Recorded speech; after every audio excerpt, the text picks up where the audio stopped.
Three, two, one.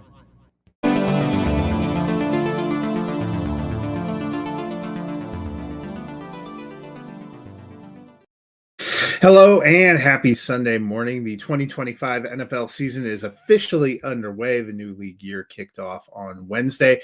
But before that, we started to get a torrent of free agent moves and deals. I'm going to go over some of the biggest ones. They actually started a week ago on Sunday, just prior to the legal tampering window, which opened on Monday. So let's dive in.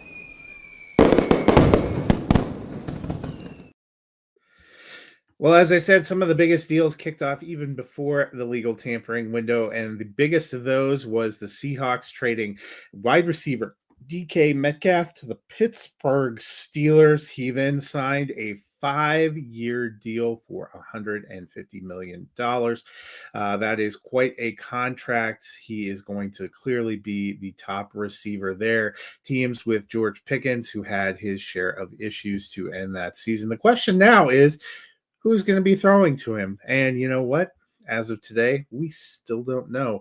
In fact, Pittsburgh has not played the QB carousel very well. They were said to be all in on Sam Darnold, but when the tampering window opened on Monday, Sam Darnold decided to go to the place that DK used to call home, the Seattle Seahawks. He got a 3-year, $110.5 million deal, will be the quarterback there. It didn't take them very long to reload and get him some help this week. The Rams released Cooper Kupp on Wednesday when the new league year opened, and on Friday, Cooper Kupp signed a 3-year, $45 million deal with the Seahawks. So he joins Jackson Smith and Jigba there, giving them a couple of good receivers. They also picked up Marquise Valdez-Scantling in free agency. So not quite the same pass receiving group as they had released Tyler Lockett. He's still on the free agent market, waiting to see where he lands.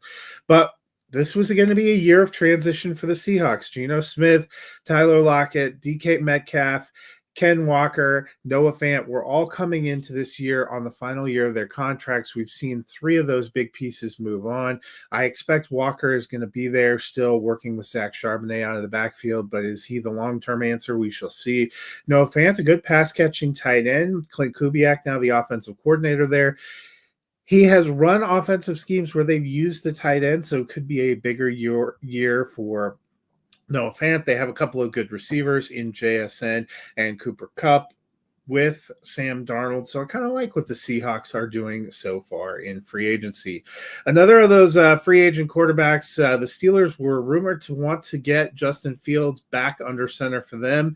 But he said no thanks and took a 2-year, $40 million deal with the New York Jets. He profiles to probably be the starter for the New York Jets. They still have Tyrod Taylor there as a veteran backup. But Fields reunites with Garrett Wilson. They were college teammates at Ohio State. Both seem pretty pleased about that. Davante Adams is gone. He actually signed with the Los Angeles Rams, so he'll be joining Puka Nacua there. It looks like they are going to release Allen Lazard. They have also released Aaron Rodgers. Rodgers, probably the biggest domino that remains unsigned right now. He's supposedly drawing interest from the Steelers, who, hey, have quite an opening, although they did bring back Mason Rudolph, so they do have a quarterback with starting experience who's familiar with the team.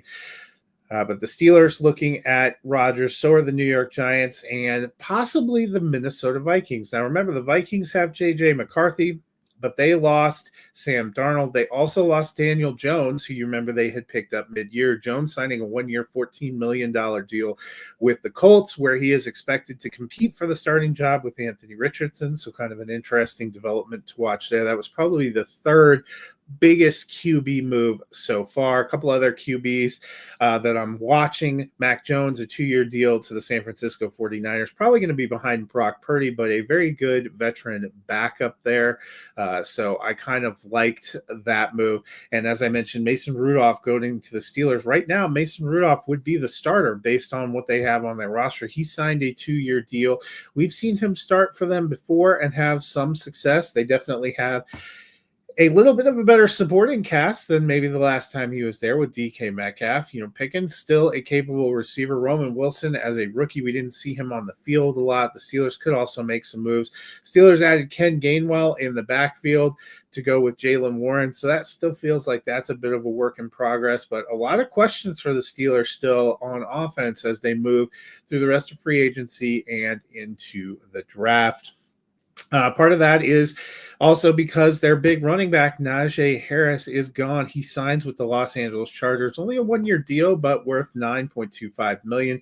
I like the team fit for Najee Harris. He had 4 years in the NFL. He has never had less than 1,000 yards rushing. He has been very consistent as a producer on the ground.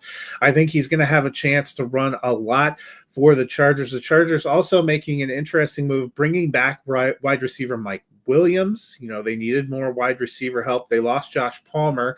He went and signed with the Buffalo Bills on a 3-year deal, kind of an interesting deal there for Buffalo. But Najee Harris, a little bit part of a remaking offense there for,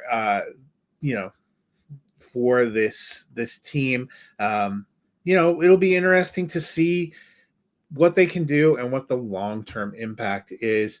Denver Broncos former running back Javonte Williams goes to the Dallas Cowboys, 1 year, $3 million deal. He was a guy I highlighted last week that I was interested in, was curious to see where he would end up going. I don't think the Dallas landing spot is too bad. Dallas did also on Friday add Miles Sanders, who had been released by the Carolina Panthers, on a 1-year deal as well. So Sanders, Javonte Williams, very interesting. What is the split going to be? What is their path to work going to be?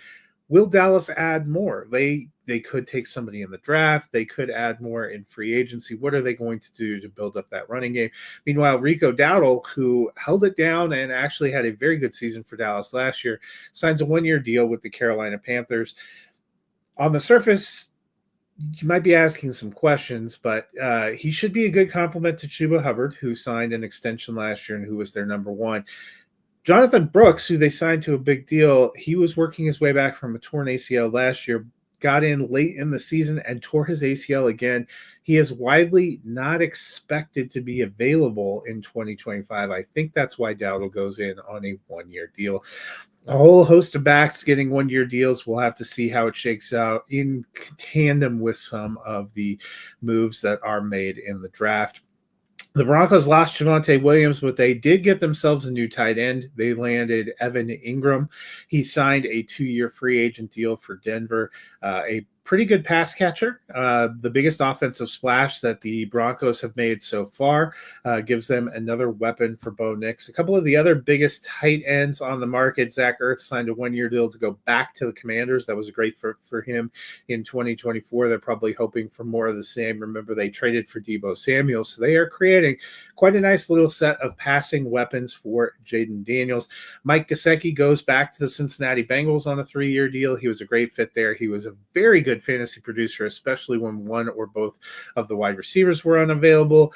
They are rumored to be close to extension for Jamar Chase and a brand new contract for T. Higgins. Higgins playing on the franchise tag yet again this last year. They can do that for him. So be curious to see if they can get that worked out. A couple other guys that went back to their same teams. Chris Godwin was probably shaping up to be the biggest wide receiver on the free agent market after T. Higgins got the franchise tag.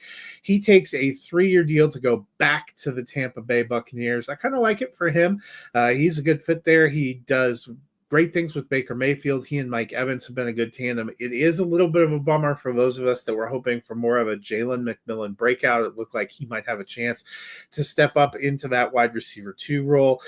Instead, probably going to be the wide receiver 3 again. Meanwhile, Aaron Jones free signs with the Minnesota Vikings on a 2-year deal. He did that last Sunday as well before the free agent tampering window opened. He was a running back that we were going to be watching that I think a lot of teams were interested in possibly signing to their roster. Instead, he decides to stay. Obviously, he's done well in Minnesota. It was RB14 last year. The Vikings, not done, also made a trade with the San Francisco 49ers, acquiring James Mason, who they signed to a new 2-year deal. So they have 2 running backs quarterbacks to pair together. I kind of like what they're doing in that backfield there in Minnesota.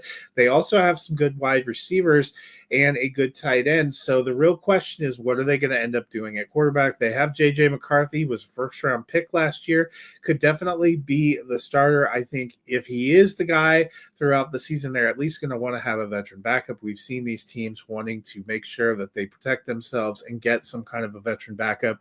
But the talk is Minnesota is still in on possibly signing Aaron Rodgers. If he comes there, he's not coming there to be a backup. So that makes you question a little bit about what they're doing with McCarthy. And I think that's how the Vikings are a little bit torn right now. They haven't decided what they want to do. And I think that's because those are kind of the ways to go. If you bring in an Aaron Rodgers, you're stunting the potential development and growth of a guy you took in the first round in J.J. McCarthy. But you probably don't want to roll with just J.J. McCarthy, who has no NFL experience still after being on the roster a year, into a season with a team that won 14 games and seems poised to otherwise compete for a division, playoff, or Super Bowl spot. So a lot of interesting deals, a lot of interesting signings and player movement to start free agency. We'll see how things transition in the next couple of weeks. I will be out next week, but I will be back the following week doing diving into a few rookie positions. I'll be looking at rookie quarterbacks and running backs and catching up on any of the latest free agent news. The following week, I will do rookie wide receivers and tight ends as we head into the draft. So talking a little bit about some of the fields and some of what I like and what we may see. So that is something to look forward to. So next week, enjoy a little bit of a break, and I will see you again on March 28th. Until then, have a great week.